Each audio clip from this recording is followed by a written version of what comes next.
Linda Barcz for the Barcz Company, taking your calls at 270-9933. I was at the Barcz Company yesterday. Everyone's got the bug. It is. With this warm weather, it's beautiful. So I brought, now don't expect your clematis. There's nothing wrong with yours if it's not blooming. This one came from a warmer climate, but there's vining clematis, and if you don't want vining, there is one called a bushy blue, this little guy down here. So it's like a little shrub form that gets you a cute little recurved flower. And those are perennials. These are all perennials. All of these will come back every year. All right. Yeah. And we had an update from 2 weeks ago. Yes, because there was a lady called about wisteria. She was saying that her husband is pruning back her wisteria, and that's why it's not blooming. It could be that if she has either Japanese or Chinese wisteria, they are very long, like 7 years from when you plant them to when they actually bloom. But if you get one called Blue Moon, we have one that's called Blue Moon. I like that name.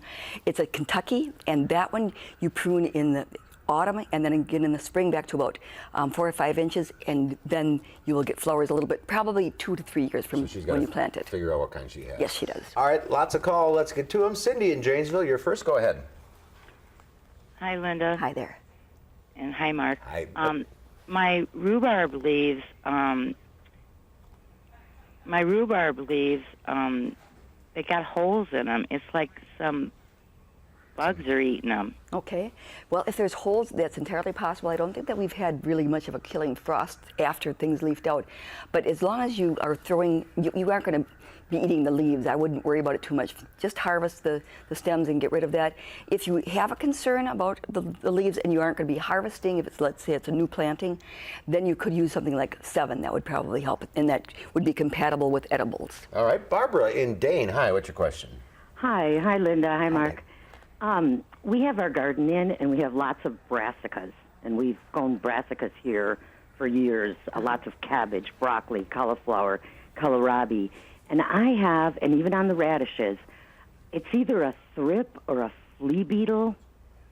Yes, on the radishes, I'm sure that is the problem. But on your brassica, you are already seeing issues with those? Yes, I mean, and my kale. Okay. Ooh, no, see, kale, you're going to be eating those leaves. You can use 7, like I mentioned earlier. I don't really want to use 7. Is there anything organic I can use or natural? Well, check to see. There are some, definitely lots of organic insecticides. Come out to the Barcz Company, explain what you're going to be treating, and they'll show you the different options that's available. Okay, let's go to Marion now in DeForest. Hi, Marion. Hi, Linda. Hi there.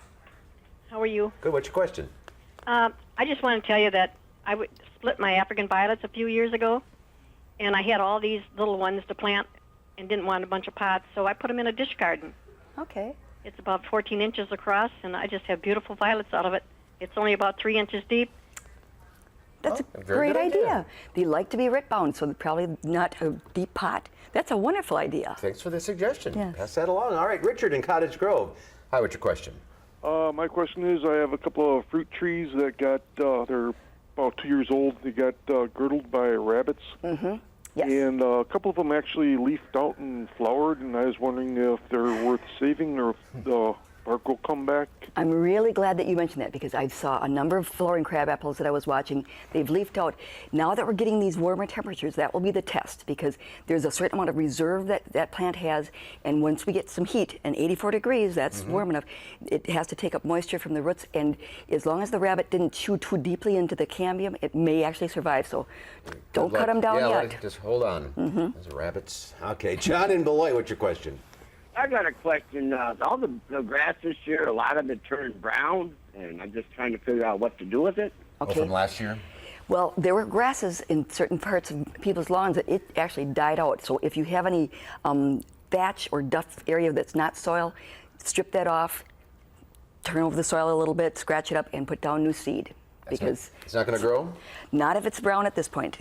The grass that's alive is looking fabulous. After that rain, much more came back than I ever thought would. And is this the time of year to fertilize and crabgrass and all that, or is it too late? Well, if you put down crabgrass preventer, that will also prevent your grass seed from growing. So crabicide, we may be a little late for putting down crabicide, but certainly fertilizer if you haven't done that yet. And this is the time of year to start new grass. Oh yes, very good time. A lot of rain on the way, that'll help. That's right. All right, if you're on the line, stay there. Linda will take your call off the air. We'll see you next week. Okay. Or no, we won't, because it's Memorial Day. That's right. We won't be on the air. 2 weeks. See you in 2 weeks. Glad I thought of that. We'll be right back with the final check your forecast.